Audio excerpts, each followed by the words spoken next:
이전 영상에서 예수님을 믿는 사람은 예수님을 사랑한다. 그 무엇보다 사랑한다. 성경에서는 그런 사람을 믿는 사람이다 라고 표현한 것이다 라고 말씀드렸습니다.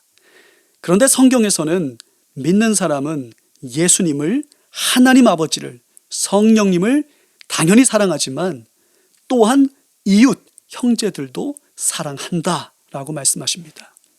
자, 우리는 예수님을 믿는 사람은 예수님이 베푸신 은혜 때문에 그 십자가의 공로로 인해서 예수님을 사랑할 수밖에 없다. 이렇게 당연히 수긍을 할 수 있습니다. 그런데 이웃을 사랑하는 것, 형제를 사랑하는 것이 예수님을 믿는다는 증거가 왜 되는가라고 의문을 가질 수 있어요. 그런데 성경에서는 예수님을 믿는 사람은 예수님을 사랑할 뿐만 아니라 예수님의 말씀에 순종하기 때문에 예수님이 명령하신 대로 이웃을, 형제를 사랑할 수밖에 없다라고 강하게 말씀하십니다. 요한복음 15장 12절에 예수님이 이렇게 말씀하세요. 내 계명은 이것이다. 내가 너희를 사랑한 것 같이 너희도 서로 사랑하여라. 17절에 다시 내가 너희에게 명하는 것은 이것이다. 너희는 서로 사랑하여라. 이렇게 말씀하셨습니다. 그렇기 때문에 요한일서 3장 10절에서 그 예수님의 명령을 직접 들은 요한은 하나님의 자녀와 악마의 자녀가 여기에서 환히 드러납니다. 의를 행하지 않는 사람과 자기 형제 자매를 사랑하지 않는 사람은 누구나 하나님에게서 난 사람이 아닙니다라고 강하게 말씀하시는 겁니다. 형제들을 사랑하지 않는 사람은 예수님께 속하지 않은 사람이다. 즉 믿는 사람이 아니다라고 말씀하시는 거예요. 내가 예수님을 믿고 사랑한다 하지만 이기적인 삶을 살며 나만을 위한 삶을 살며 그것만을 위해 기도하는 종교인의 삶을 살고 있다면 나는 실제로는 예수님을 믿고 있는 것이 아니라 종교 생활을 하고 있는 것입니다. 그래서 종교개혁자 칼빈이 이렇게 말씀하셨습니다. 믿는 자는 반드시 사랑의 열매를 맺는다. 감리교 창신자 웨슬레 목사님이 이렇게 말씀하셨어요. 믿는 자는 하나님을 무엇보다 사랑하고 내 이웃을 내 몸처럼 사랑한다. 예수님하고 같은 말씀하시잖아요. 내 믿음이 머리로만 아는 지식적인 믿음인지 아니면 정말로 예수님을 만나 거듭난 믿음인지 내 삶의 열매를 통해 알 수 있다고 성경은 계속 말씀하고 계신데 여러분 그 열매 중에 빠지지 않는 열매가 바로 사랑입니다. 하나님을 무엇보다 사랑하는 것이고 그리고 내 이웃, 형제를 사랑하는 것입니다.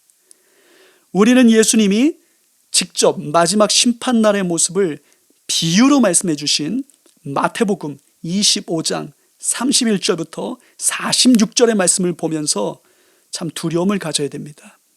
마지막 날에 예수님이 사람들을 양쪽으로 나누어 세웁니다. 양은 오른쪽에, 염소는 왼쪽에 세웁니다. 양과 염소들을 가르는 기준이 뭡니까? 너는 살면서 믿음이 있다고 고백한 적이 있었냐? 너 믿음이 지금 있느냐? 이렇게 물어보십니까? 아닙니다. 그렇게 물어보지 않으세요. 35절에 보면 오른쪽에 있는 양들, 의인들을 향해서 이렇게 말씀하십니다. 너희는 내가 줄일 때에 먹을 것을 주었고 목마를 때에 마실 것을 주었고 나그네로 있을 때에 영접하였고 헐벗었을 때에 입을 것을 주었고 병들어 있을 때에 돌보아 주었고 감옥에 갇혀 있을 때에 찾아주었다. 그들이 대답합니다. 우리가 언제 그랬습니까? 그때 예수님께서 이렇게 말씀하세요. 너희가 여기 내 형제 자매 가운데 지극히 보잘것없는 사람 하나에게 한 것이 곧 내게 한 것이다. 그리고 왼쪽에 있는 사람들에게도 말씀하십니다. 이 저주받은 자들아 내게서 떠나라. 악마와 졸개들을 가두려고 준비한 영원한 불 속으로 들어가라. 너희는 내가 줄일 때에 먹을 것을 주지 않았고 목마를 때에 마실 것을 주지 않았고 나그네로 있을 때에 영접하지 않았고 헐벗었을 때에 입을 것을 주지 않았고 병들어 있을 때나 감옥에 갇혀 있을 때에 찾아주지 않았다. 우리가 언제 그랬습니까? 지극히 보잘것없는 사람 하나에게 하지 않은 것이 곧 내게 하지 않은 것이다. 예수님을 진실되게 믿고 있는 사람, 그 믿음으로 구원을 얻은 사람들은 그 삶에 당연히 사랑의 열매가 나타난다는 것입니다. 특별히 마태복음 25장에서는 이웃에 대한 사랑을 언급하고 계세요. 예수님에 대한 사랑이 있는 사람은 이웃도 사랑한다는 거예요. 예수님의 명령, 그 명령에 순종해서 이웃, 형제들을 사랑한다는 것입니다. 우리가 예수님을 믿는 사람은 예수님을 사랑한다는 것을 인정한다면 예수님을 사랑하는 사람은 형제들도 사랑한다는 것을 역시 인정하고 받아들여야 됩니다. 왜냐하면 그것이 성경의 말씀이기 때문입니다. 우리 신앙은 교회 생활을 열심히 하는 것으로 신앙의 좋고 나쁨을 판단할 수 없습니다. 성경에서는 어떻게 판단하느냐? 누가 예수님을 정말로 많이 사랑하느냐?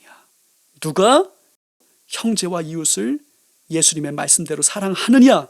오히려 그것이 신앙이 좋고 나쁨을 판단할 수 있는 기준이 되는 것입니다. 예수님에 대한 믿음과 사랑이 진실되다면 그 삶의 형제들에 대한, 더 나아가 이웃에 대한, 더 나아가 원수까지도 그들에 대한 긍휼과 자비, 돌봄, 사랑이 나타날 수밖에 없다는 말씀을 하시는 겁니다. 예수님께서 46절에 이렇게 결론을 맺으시죠.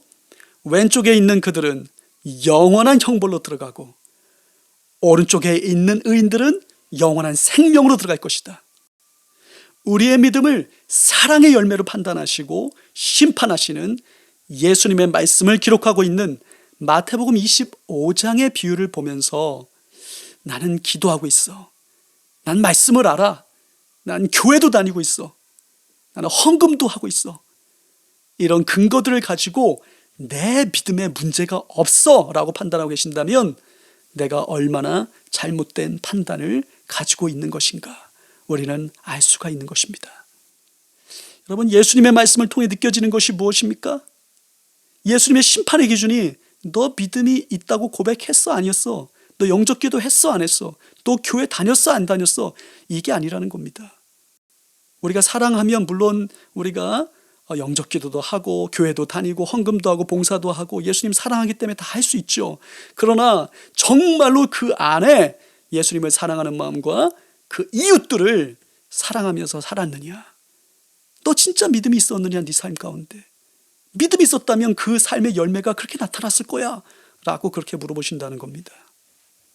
누가복음 16장 19절 이하에 부자와 나사로의 비유가 나옵니다. 여러분, 부자는 죽고 나사로도 죽었습니다.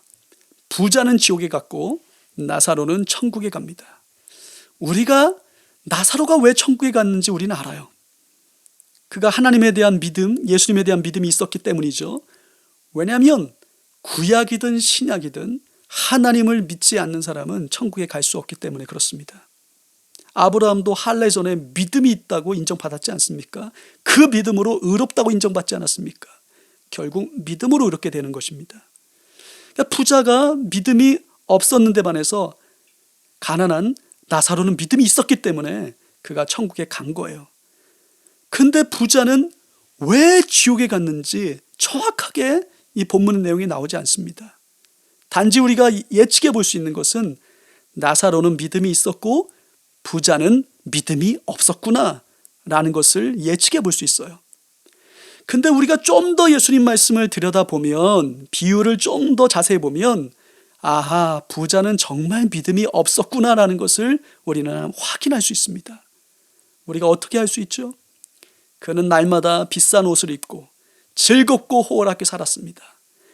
자색 옷과 고운 베옷을 입고 즐겁고 호월하게 살았다는 말씀이 성경 말씀 그 비유에 나와요. 우린 여기서 힌트를 얻을 수 있죠. 그가 가지고 있는 부를 하나님의 뜻대로 사용하지 않고 자신을 위해서만 사용하고 살았구나 라는 것을 알 수 있습니다. 그 주변에 있는 가난한 사람들을 돌보지 않았습니다. 관심이 없었어요. 그 이유가 무엇입니까? 믿음이 없었기 때문입니다. 그가 구제를 안 했기 때문에 지옥에 간 것입니까? 아닙니다. 믿음이 없었기 때문에 지옥에 간 것입니다. 바로 그 믿음이 없었다는 증거가 무엇입니까? 그의 안에 자비와 사랑이 없었다라는 것을 보면 알 수 있습니다. 이기적이고 탐욕으로 가득한 삶을 살았다는 것을 보면 알 수 있습니다. 그는 아브라함도 알았고 종교인으로서의 삶도 있었지만 그의 신앙은 진실되지 못했던 것입니다. 여러분의 신앙은 어떻습니까? 예수님을 진실되게 믿으십니까? 그렇다면 여러분이 부자가 되신다면 절대로 오늘 누가복음 16장에 나오는 부자처럼 사시지는 않을 겁니다. 왜냐? 여러분에게 사랑과 자비와 긍휼이 있기 때문에 그렇습니다. 이것이 바로 믿는 사람이 가지고 있는 특징이기 때문에, 증거이기 때문에 그렇습니다. 그 사랑으로 베풀며 살 것입니다. 요한일서 4장 7절 8절에 사랑하는 여러분, 서로 사랑합시다. 사랑은 하나님에게서 난 것입니다. 사랑하는 사람은 다 하나님에게서 나서 하나님을 압니다. 사랑하지 않는 사람은 하나님을 알지 못합니다. 하나님은 사랑이시기 때문입니다. 라고 말씀하십니다. 우리의 믿음은 말이 아닌 삶으로 그 진실성이 드러나는 것입니다. 제가 이 성경 말씀들 앞에 너무나 부끄럽고 너무나 몸둘 바를 모르겠어요. 여러분, 진실된 믿음이 무엇입니까? 진실된 믿음이란 예수님을 내가 정말로 만났다면, 거듭났다면, 믿고 있다면 그 안에 나타나는 증거들이 있다는 뜻입니다.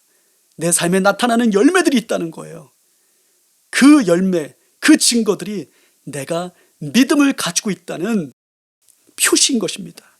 그것이 무엇입니까? 지난번에 말씀드렸던 예수님께 대한 순종의 마음입니다. 그것이 무엇입니까? 오늘 말씀드리는 사랑입니다. 여러분, 예수님에 대한 사랑, 이웃에 대한 사랑입니다. 그것이 없다면 여러분의 믿음은 가짜이거나 아니면 병든 것입니다. 병들었다면 믿음을 다시 돌이켜야 됩니다. 예수님을 회복해야 됩니다. 다시금 세상에서 예수님께로 돌아와야 됩니다. 여러분, 믿음을 병든 사람의 특징이 무엇입니까? 세상을 즐기며, 세상을 따라가며, 세상의 법을 즐기며, 죄를 즐기며, 그렇게 세상의 관점으로, 그렇게 세상을 목적으로 해서 살아가고 있을 것입니다.